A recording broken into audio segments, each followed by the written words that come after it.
वहीं एक और बड़ी खबर आ रही है भोपाल से, जहां भोपाल इंदौर समेत 15 नई लोकसभा सीटों का प्रस्ताव।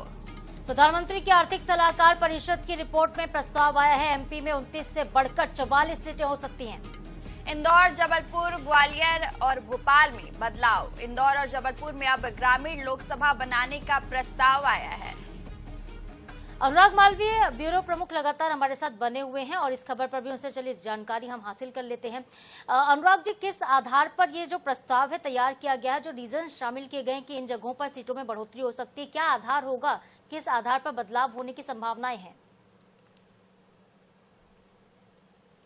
निश्चित रूप से देखिए, ये बड़ा पॉलिटिकल अपडेट है। इस लिहाज से बहुत बड़ा पॉलिटिकल अपडेट माना जाएगा, क्योंकि अगर आप देखेंगे तो मध्य प्रदेश में 29 लोकसभा सीटें हैं। अगर ये 44 होती है, जिस तरह से अगर हम बात करें पीएम की आर्थिक सलाह परिषद ने जो रिकमेंडेशंस अनुशंसाएं की है एक बड़े अध्ययन के बाद में, तो उस लिहाज से बहुत महत्वपूर्ण रहने वाला है, क्योंकि इससे सारी चीजें प्रभावित होती है जैसे ही आपकी लोकसभा सीटें बदलती है।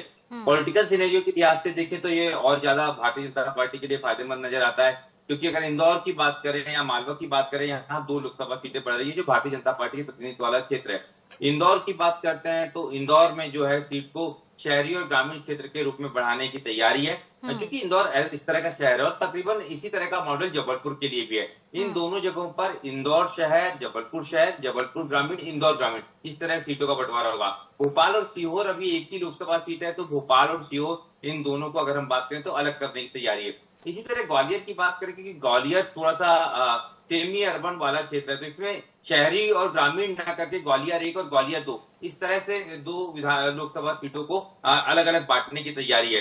ये तो हुई बड़े शहरों की बात। इसके अलावा भी अगर हम देखें तो खरगोन को जो है वो अलग से लोकसभा सीट बनाने की तैयारी है। बड़वानी की बात करते हैं, वहां पर इस तरह की तैयारी है। सतना में मैहर नया जिला बना है, तो मैहर वो एक नई लोकसभा सीट जो है वो घोषित करने की तैयारी है। तो पूरा की पूरा मध्य प्रदेश का ये पॉलिटिकल सिनेरियो इसके बाद बदल जाएगा, क्योंकि मऊगंज और मैहर जैसी सीटें भी अगर विंध्य में बढ़ती है तो निश्चित रूप से इसका एक बड़ा असर पूरे की पूरे राजनीतिक परिदृश्य पर पड़ने वाला है। जी बिल्कुल अनुराग जी, आप सही कह रहे हैं कि आने वाले वक्त में जो राजनीतिक परिदृश्य है मध्य प्रदेश का वो भी बदलने वाला है। अगर सीटें बढ़ती हैं तो मुकाबला और भी रोचक और दिलचस्प भी होगा। बहुत शुक्रिया आपका फिलहाल अनुराग जी सभी खबरों पर जानकारी के लिए।